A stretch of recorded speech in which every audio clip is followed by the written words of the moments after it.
E sabe, gente, nós temos falado sobre Neemias, e hoje nós vamos continuar. A gente já viu aquela parte em que Neemias, ele está em Suzã, que é uma cidade próspera, muito rica, ele tem um bom emprego, ele é copeiro do rei, pensa um salário bom, ele tinha tudo que alguém pode imaginar economicamente, e ele era um estrangeiro. Ele era um israelita, né? Um judeu em terra estrangeira, porque a nação de Israel tinha sido dominada, e ele estava ali, como povo dominado, mas ele particularmente estava vivendo uma vida muito boa, e ele podia simplesmente olhar para a situação, porque um dos irmãos dele foi lá, e disse para ele, olha, o povo, ele perguntou, como é que está o nosso povo lá em Jerusalém? Ele falou, Jerusalém, os muros estão caídos, os portões estão queimados, a economia é horrível, o povo vive numa miséria, nós somos sempre saqueados, não tem quem nos defenda, pensa uma cidade destruída, pensa numa cidade ruim para se viver, é Jerusalém. E quando Neemias ouviu aquilo, ele sentou, chorou, e esteve por dias jejuando, lembra? Tudo começa com oração e jejum, tudo começa com perceber o que Deus, olha Deus, estou vendo uma circunstância, fala comigo, porque às vezes a gente ouve tantas vozes, e a gente não ouve a principal voz, que é a voz de Deus. Neemias não fez isso. Logo depois disso, ele teve um planejamento, ele soube como caminhar, ele fez um diagnóstico sincero da situação, planejou, e depois que ele planejou, ele colocou em ação. E nós estamos nesse ponto aqui, em que ele começa já tem um sucesso, os muros já estão sendo reconstruídos, mas ainda não é o fim. Sabe por quê, gente? Às vezes a gente está numa situação de penúria e miséria, em alguma área da nossa vida, e quando as coisas começam a melhorar, a gente descansa. Agora eu vou te dizer uma coisa, se você parar na metade do caminho, a tendência é ficar pior do que estava antes.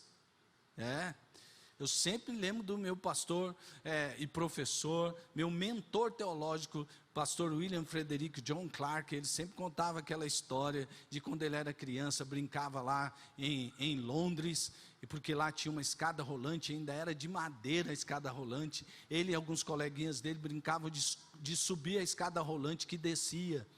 E ele falava que quando eles começavam a se cansar, a ideia dele era assim, eu vou parar aqui um pouco para descansar, depois eu continuo. Mas ele percebia que era pior, porque quando ele parava para descansar na metade da escada, o que ia acontecer? Ele ia descer e ele ter que correr tudo aquilo que ele já tinha corrido. Assim é a nossa vida. Nós não podemos parar no meio do caminho. Nós não podemos parar porque lutas surgem. E eu sei que Neemias sofreu com muita retaliação, com muita oposição. Neemias sofreu com muita oposição. Você sofre oposição? Para tudo que você vai fazer de bom, claro que você vai enfrentar problemas. E a maior parte de nós sofremos de muita oposição. Neemias estava sofrendo muita oposição. E tinha um trio, o Sanbalate, o Gesem e o Tobias, que eram aqueles amigos da onça, né? Aquele pessoal que queria parar com a coisa. Eles não queriam que Jerusalém fosse reconstruída, eles não queriam os muros reconstruídos, eles queriam continuar ali explorando aquele povo que já não tinha mais quase nada para dar, mas eles eram os exploradores do povo. E Neemias surge ali e ele começa a fazer o trabalho, e quando o trabalho está crescendo, ele sofre com muitos venenos. O envenenamento, a intoxicação de ambientes. Para cada veneno, diga comigo, para cada veneno, Deus tem um antídoto. Quando você é picado por um escorpião, tem antídoto contra a picada do escorpião. Se você for picado por uma cobra, vai ter um antídoto para aquela picada de cobra, não é o mesmo antídoto.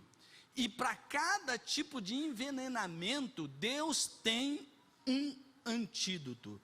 Primeiro, quando você sofre de intimidação, o antídoto de Deus para você é a fé. Você está sendo intimidado? Na sua liderança principalmente? Sabe, há muitas circunstâncias e talvez até pessoas que estão se levantando para que você desista desse ato maravilhoso de liderar. Todos vocês são líderes, porque todos vocês têm influência. E você que está aqui, que é líder de um pequeno grupo, você que está aqui, que é um supervisor, você que está aqui, que é um coordenador, você que está aqui, que é um pastor de rede, é necessário que você realmente entenda que essa luta que você está passando tem por propósito do inimigo fazer você parar. Mas Deus está aqui hoje para dizer para você: não desista diante da intimidação, exerça fé. Exerça a fé. Olha só, quando Sanbalate soube que estávamos reconstruindo o muro, ficou o quê? Furioso. Ridicularizou os judeus e na presença dos seus compatriotas e dos poderosos de Samaria disse: o que aqueles frágeis judeus estão fazendo? Será que vão restaurar o seu muro? Irão oferecer sacrifícios? Irão terminar a obra num só dia? Será que vão conseguir ressuscitar pedras de construção daqueles montes de entulho e de pedras queimadas? Tobias, o amonita que estava ao seu lado, completou: pois que construam, basta que uma raposa suba lá para que esse muro de pedras desabe. Essa é a intimidação. Eles foram chamados de miseráveis. Miseráveis. Quantas vezes a igreja de Deus na terra disse assim: ué, você acha que... Ei, olha os poderes que existem nessa terra. Você já pensou o poder da mídia, o poder da grana, o poder do STF, o poder de seja lá de que poder judiciário, ou executivo, ou legislativo, um poder... sempre estão colocados assim. Você acha que essa igreja aí vai fazer alguma coisa? Vai realmente continuar lutando por princípios e valores que são coisas do passado? Vocês estão quebrados, vocês são do passado, mas nada, não adianta, vocês são os miseráveis. O que vocês podem fazer contra todo esse sistema que está aí? E meu irmão, não fica, eu estou ouvindo menos jornal escrito, falado, internet, do que eu possa ver. É claro que eu tenho que manter informado, eu me mantenho, mas eu estou dizendo assim, a hora que começa os comentários eu já passo. Sabe por quê? Não dá. E outra coisa, você fica olhando as ações e reações desse nosso mundo político, econômico aí, você fica cada vez mais para baixo, fala: como é que pode? Olha só quem entrou, a gente acabou de votar no fulano, olhem aqui que ele foi votar. Isso não importa, o que importa é você manter a fé em Deus, meu irmão. E nós como igreja, nós somos ser sempre igreja. Inclusive se proibirem de pregar a gente o evangelho, nós vamos continuar pregando. E se colocarem a gente na prisão, a gente vai ter que ser igual àqueles cristãos primitivos. Nós vamos pagar com a nossa própria vida, mas nós não nos calaremos. E nós estamos aqui lutando contra a intimidação. Podem nos chamar de miseráveis, mas eles vão ver o poder de Deus. O nome de Jesus será exaltado nessa nação, através da igreja, em nome de Jesus.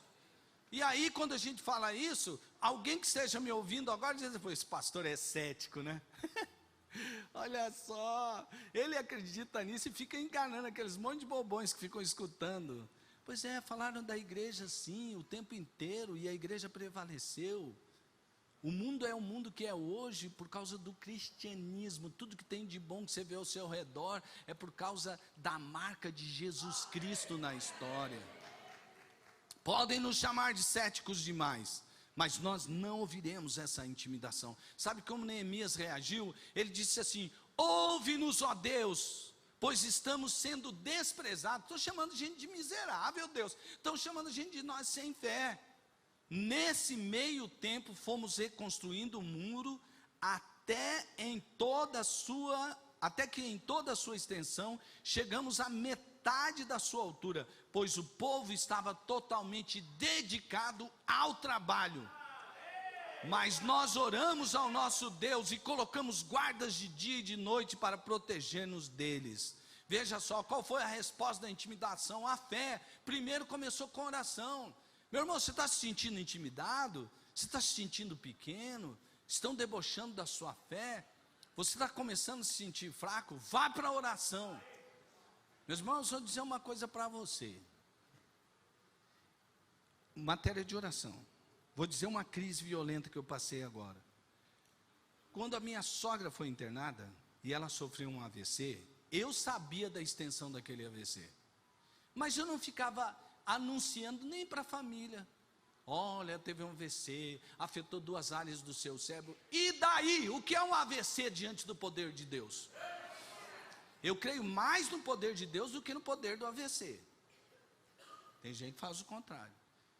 O meu pai, ele sofreu por 2 vezes na sua vida 2 derrames cerebrais. E quando ele passou um tempo já enfraquecido, mas ele reagiu bem, ele teve uma parada cardiorrespiratória que ele teve que ser ressuscitado, sabe? Desfibrilamento. E o médico, exatamente, um cirurgião, e eu não estou criticando a medicina aqui, glória a Deus, eles foram uma bênção na vida do meu pai e da minha sogra. Mas o médico tem que falar aquilo que ele pensa, né?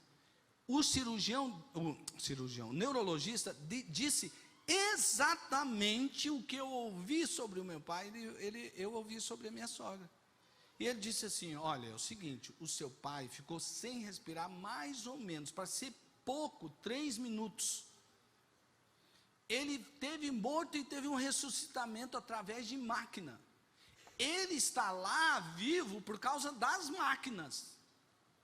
E olha, pode ser que ele saia de lá? Pode, mas as sequelas serão enormes. E o seu pai não vai ter um movimento bom, o seu pai não foi afetado a área da fala, e foi falado um monte de coisa, e provavelmente a vida do seu pai vai ser bem limitada. Eu ouvi tudo isso, e nós fomos para a oração. O meu pai saiu daquela situação. O meu pai, ele tinha muito poucas limitações na vida dele, depois ele viveu muito bem durante muitos anos, e quando o Senhor quis recolhê-lo, ele recolheu. Não foi a doença que recolheu meu pai, foi o Senhor. A Vasti vai contar um testemunho hoje às 17 horas. Ela poderia estar nos braços do Senhor agora sim, e louvado seja o Senhor se ela estivesse, amém? Amém, pastor Gilson?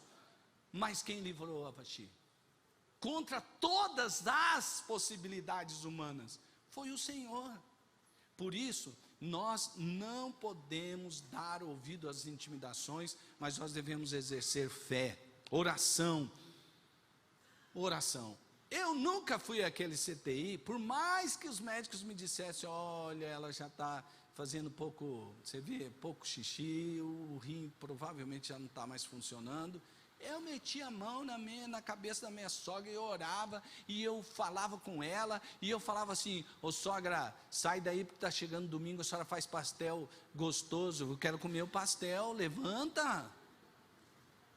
E eu acredito que ela poderia levantar, mas Deus contou os dias dela, e ela viveu bons 92 anos, para a glória de Deus. Nós temos aqui o nosso trabalho. Você não pode parar de trabalhar, meu irmão. Se você estiver animado, trabalhe. Se você estiver desanimado, se as circunstâncias disserem para você: trabalhe que vai dar certo, trabalhe. Se as circunstâncias dizerem: pode continuar trabalhando, mas eu acho que não vai dar certo, trabalhe. Não pare de trabalhar, não pare. Vigia sempre. Sabe por quê?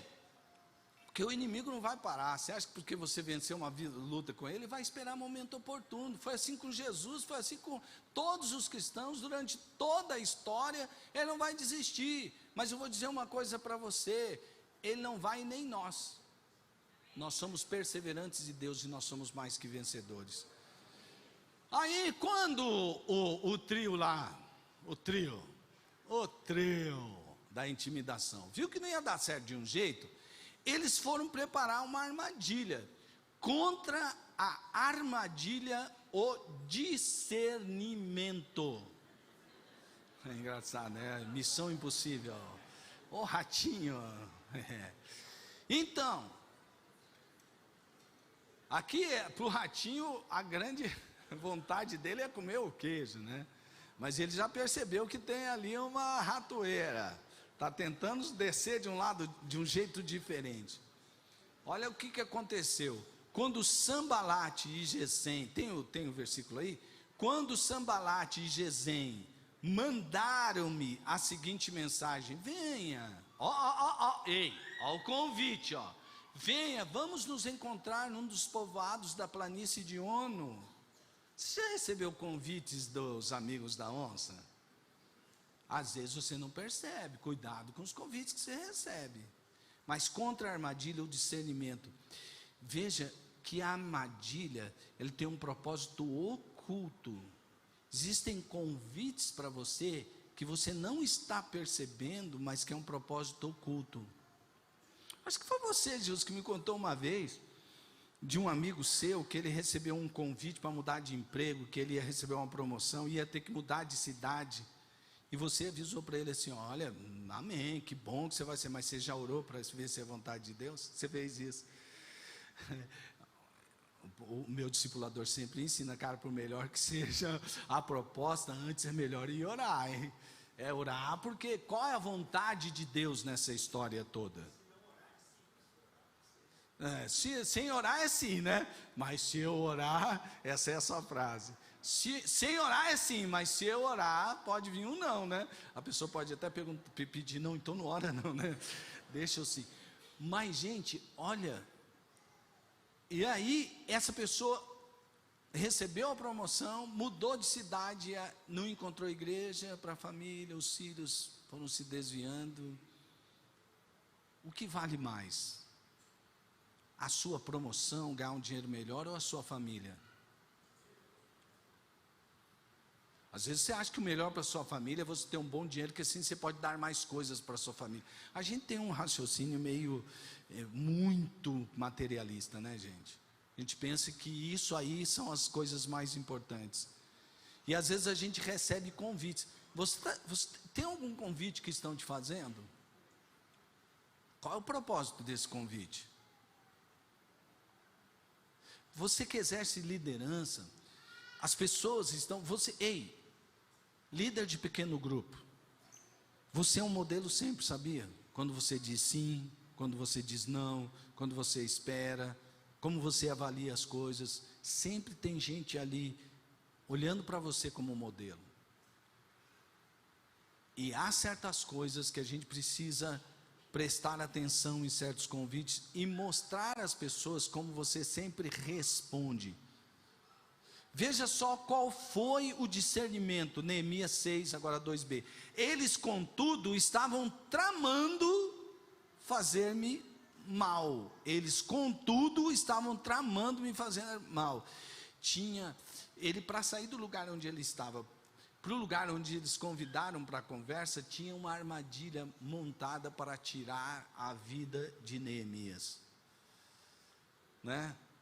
Porque ali era comum naquele tempo, né, estabelecer armadilhas contra a vida. O discernimento está justamente em você descobrir o intento do propósito, o intento que está por trás. Aí mais uma vez eu digo para você: como é que você faz isso, meu irmão? Tem coisas que não estão bem claras aos olhos humanos, sim ou não? Mas quem é que sabe de todas as coisas? Que vê passado, que vê presente, que vê futuro. O eita glória, lenda. Quem é que sabe? Deus. E quando você tem relacionamento com Deus, você acha que o Pai não quer revelar coisas para você? Que só lá dentro do seu quarto você ouve? Tem gente que não sai de casa na loucura sem ouvir papai. Não faça isso não. Mesmo que você tenha que fazer uma oração pequenininha, faz o Pai Nosso que está no céu, santificado seja o teu nome, mas não saia sem orar. Pega pelo menos, lê um versículo, meu irmão, e diz: Deus, eu entrego minha vida, eu entrego o dia. Deixa o Senhor falar com você, deixa o Senhor dirigir o seu dia a dia, deixa o Senhor mostrar coisas que talvez você não esteja vendo, que Ele está falando: ei filho, você pode parar de ouvir todas essas vozes que você está ouvindo nesse seu corre-corre, para me ouvir um pouquinho, você pode parar? Você está ouvindo muitas vozes, algumas delas parecem boas, mas não são.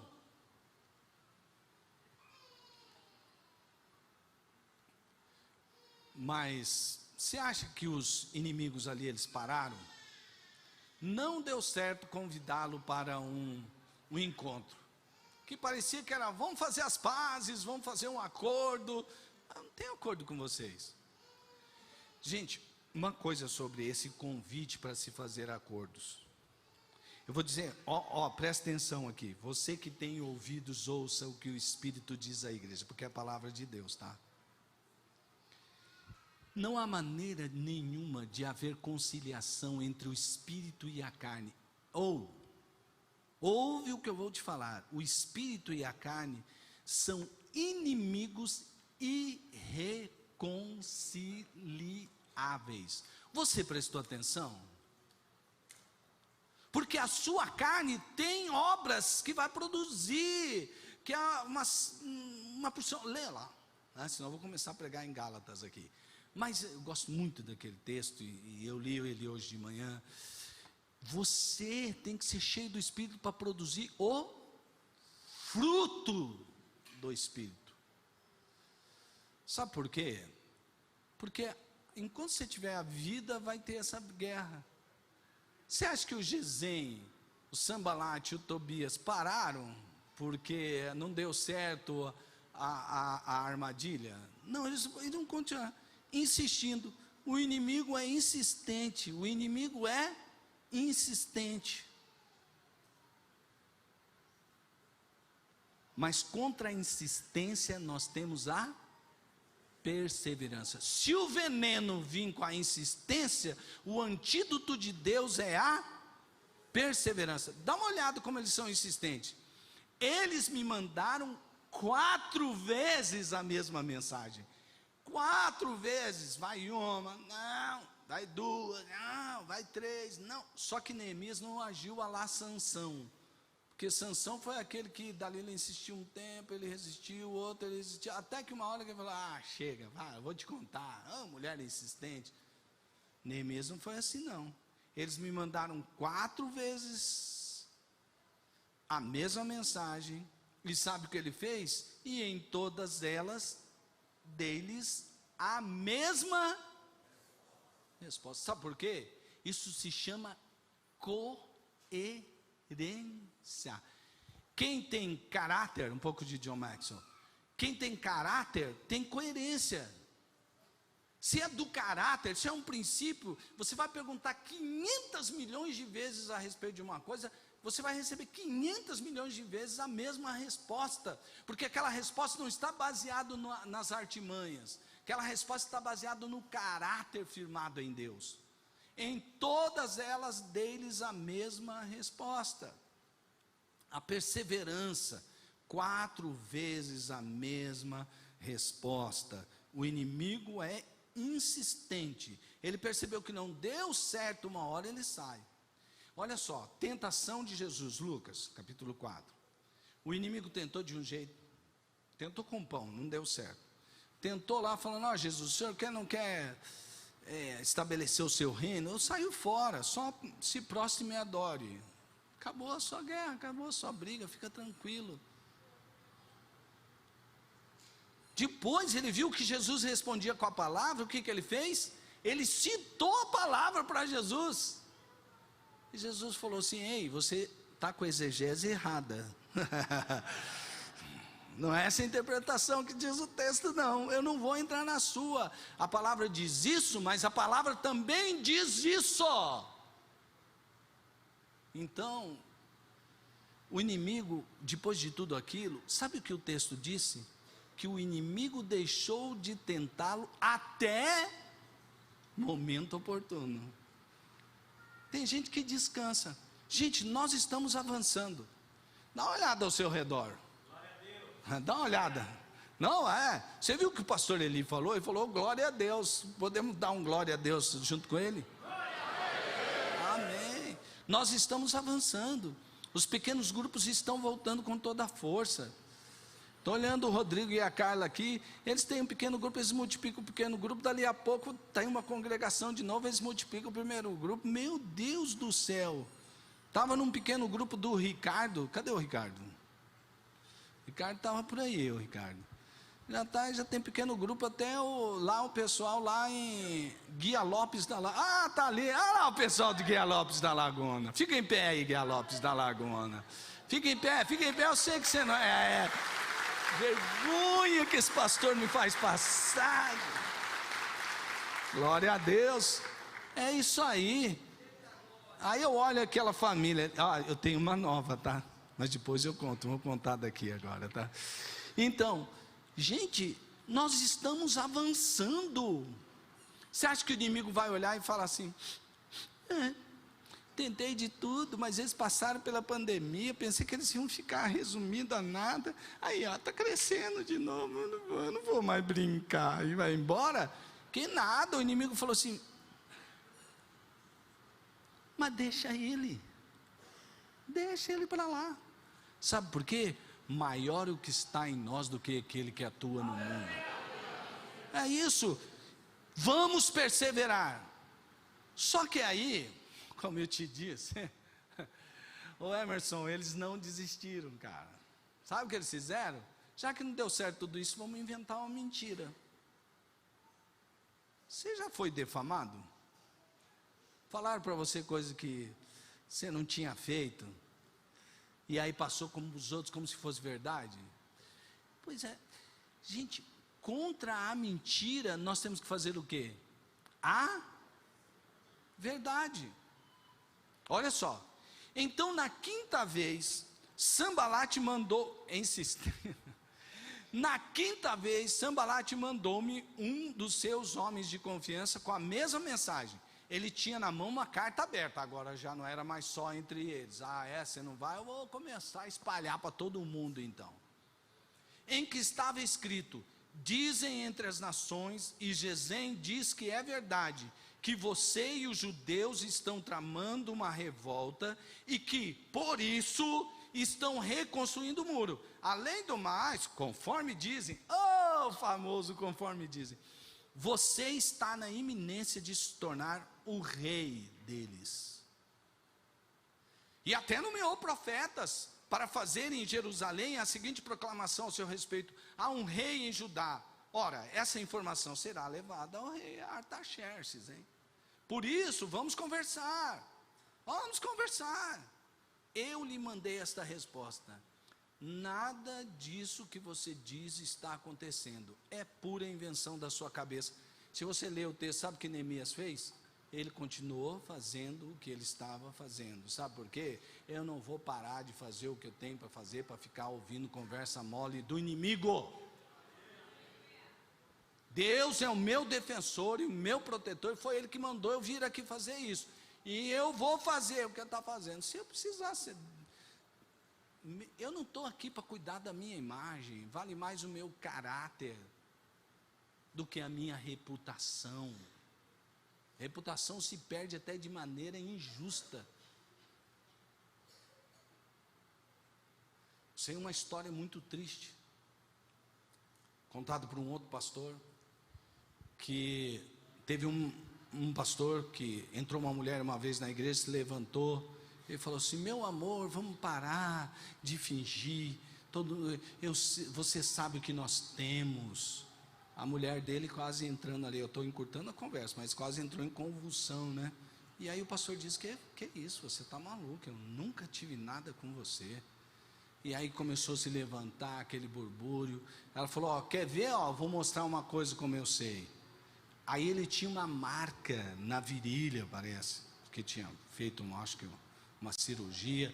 E ela disse assim: eu sei da marca que você tem assim, assim, assim, e só quem te vê nu é que pode saber dessa marca. A mulher então ficou toda, e todo mundo ficou assim polvorosa, e disse: aí foi pego. E aí entrou uma comissão de ética, e uns pastores falaram: pastor, não dá mais para continuar, você não tem mais moral para continuar. Porque sempre tem os fariseus de plantão, que ao invés de agirem pela graça e ao invés de tentarem ir a fundo do assunto, já sai julgando. Não julgueis para que não sejais julgados, porque com a mesma medida que julgardes, vos julgarão a vós. Aí, então, ele foi. Tiraram o ministério dele, e a esposa dele diz, olha, o mundo dos filhos deles ruiu, e ele se afastou da cidade, e foi morar num lugar, num sítiozinho distante, foi fazer outras coisas. Uma vez, havia uma mulher em estado de um câncer terminal, e ela chamou um dos pastores, e disse assim, daquele antigo ministério, olha, eu sei, eu conheço, eu não posso morrer sem confessar uma coisa, eu inventei tudo aquilo. Eu só sabia da marca, porque eu tinha uma amiga que era enfermeira, e quando ele foi operado, sabia da marca, e um dia eu fui lá no hospital, porque eu queria muito ele mesmo, a gente descobriu ele, e eu vi todo o corpo dele. E aqueles pastores foram lá, e pediram perdão para aquele homem, e aquele homem disse assim, vocês podem devolver o meu ministério? Ele disse, sim, volte para o ministério. Ele falou, não, aquele que eu estava. Isso não dá mais. E o meu casamento, vocês podem devolver? Os meus filhos, a minha família, vocês podem devolver? Ele disse, não podemos fazer, nós podemos ajudá-lo a tentar uma reconstrução, mas voltar no tempo. Cuidado com as coisas que você ouve e com as coisas que você espalha. Você pode estar fazendo coro com o inferno. Quem é o pai da mentira? E quando você compartilha uma mentira e espalha essa mentira de tal maneira que ela se torne uma verdade, você está agindo exatamente como o inferno quer que você haja. Seja qual for o caso, tem que pôr graça. Tem que pôr graça. Deus pode liberar alguma coisa sobre a sua vida, para que você passe pelas mesmas coisas para as quais você está apontando o dedo agora. Não é uma ameaça, não. É uma realidade que às vezes eu vejo nas vidas de muitas pessoas. Deus me livre de ser juiz de alguém. Deus me livre, eu não quero nada com isso. Eu sempre ofereço, no mínimo, o direito da dúvida, quando alguém faz um julgamento, que eu falo assim, mas você tem certeza? Se a informação é clara, você tem? Não, mas para de ser inocente, pastor, tudo indica. Então tá bom, você fica com tudo indica, que eu fico com a minha inocência.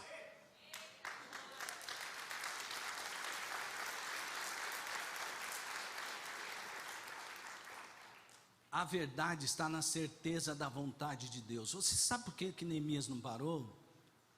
Porque ele sabia o que Deus queria para ele. Ele sabia o que Deus queria para ele.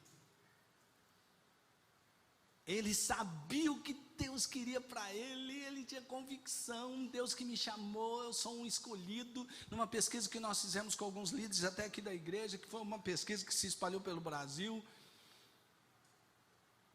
o que mais os líderes têm medo é de estar fora da vontade de Deus, líderes cristãos, de não fazer a vontade de Deus, é o maior medo. Qual o seu maior medo? Por isso que nosso maior exercício tem que ser ter intimidade com Deus, ter certeza da vontade de Deus. Nós somos um chamado. Aí a outra pergunta é, por que não você ainda permanece na liderança? Porque você não desistiu, e havia várias opções. A opção número 1 é porque eu tenho certeza do meu chamado. Uau, o poder de um chamado. E por fim, contra-profetada a profecia. E o que tem de profetada é um negócio incrível, é ou não é? O cara diz que Deus me revelou, e aí ele começa até a tremer, né? O Espírito está me tomando. Ele fala um monte de coisa, passa o tempo e não se cumpre.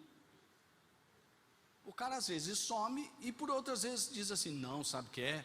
É que o povo não soube velar pela promessa, pela profecia, o povo não foi fiel, por isso que profetar desse jeito, profetar, né? Profetar desse jeito é fácil.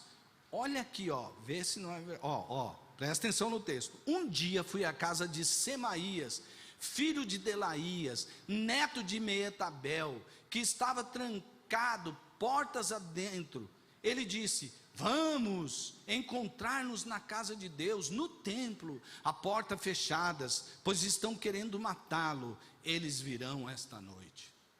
Gente, por que está falando aqui Semaías, filho de Delaías, neto de Meetabel? Porque ele era um profeta de exercício profético que vinha da família. O avô dele era profeta, o pai dele era profeta, ele é profeta. Então, olha, eu sou a minha ascendência é toda de profetas. E olha que bonito, vamos nos encontrar na casa de Deus, no templo, a portas fechadas, pois estão querendo matá-lo, eles virão esta noite. A profetada é exatamente a questão dos falsos conselhos. Eles parecem que são conselhos, são revestidos de conselhos de Deus, são revestidos com uma roupa religiosa, mas é mentira, não é a verdade. Veja o que Neemias responde: todavia eu lhe respondi, acha que um homem como eu, esse de firmeza nesse Neemias, né? Confiança e humildade. Acha que um homem como eu deveria fugir? Está enganado, meu amigo. Alguém como eu deveria entrar no templo para salvar a vida? Não, eu não irei. Percebi que Deus não o tinha enviado, e que ele tinha profetizado contra mim, porque Tobias e Sambalate o tinham contratado. Falsos profetas estão à venda. Às vezes alguns profetas, falsos políticos se vendem por uma emenda. O pior é um profeta se vender. Contra-profetada a profecia, a palavra de Deus. Eu vou te dizer o que está acontecendo aqui. O profeta sabia da palavra, sim ou não? Sim, ele era profeta, ele conhecia. Então, tinha um lugar no templo que só podia entrar o sacerdote, o sumo sacerdote, e tinha escala para entrar lá dentro. Era tão sério entrar naquele lugar que eles amarravam uma corda, porque se o sacerdote entrasse lá dentro e não desse mais sinal de vida, não era para entrar lá para ver se ele estava vivo ou não, puxava a corda, porque vai que ele entrou na presença de Deus e Deus chamou. Então, e tinha um sininho também, qualquer coisa que acontecesse, tocava o sino. Sabe o que o profeta queria? Ele queria colocar Neemias lá dentro desse lugar, para depois indicar: ó lá, ó o valentão lá, ó, covarde, se escondeu, e ó, ele entrou no lugar onde não era para entrar, ele precisa ser executado, eliminado. Só que Neemias também conhecia a palavra, e ele percebeu: isso aí não é de Deus não. Sabe, gente, palavra de Deus e oração, oração e palavra de Deus, porque você tem que ter comunhão. Não é só letra pela letra. Tem muita gente que tem muito conhecimento. O diabo também tem bastante conhecimento da palavra. O diabo também cita a palavra. E ele citou a palavra até para Jesus. Está achando que ele é pouco ousado? Na tentativa de enganá-lo. Mas a palavra de Deus é a palavra de Deus. Agora, uma frase do meu discipulador amado: entre a palavra do profeta e a palavra de Deus, fique com a... Uau! E como você vai discernir? Tendo comunhão com Deus. Líder, ei líder, você deve liderar o pequeno grupo no poder de uma comunhão com Deus e com conhecimento da palavra. Leia a palavra, estude a palavra e viva a palavra. É necessário que você faça isso. Gente, nós estamos numa luta muito feroz. Eu não estou sozinho. Eu me sinto muito bem ao lado de vocês. Por exemplo, o Duda sentou aqui na segunda fileira e ele está me olhando, ele está me cuidando. E ele sabe que eu estou passando, e ele está de olho em mim. Sabe por quê? O Duda cuida de mim. E quando o Duda está perto, eu já fico mais tranquilo, né? Eu falo sempre para o pastor Guilherme Borges: cara, não sei, quando você está perto de mim, eu me sinto mais seguro, né? Eles dois, né? Porque aquele casal maravilhoso. Olha a G, gente. Só G ali, maravilha. Nós não estamos sozinhos. E nem podemos estar. Nós precisamos uns dos outros. Porque a luta é muito grande e feroz.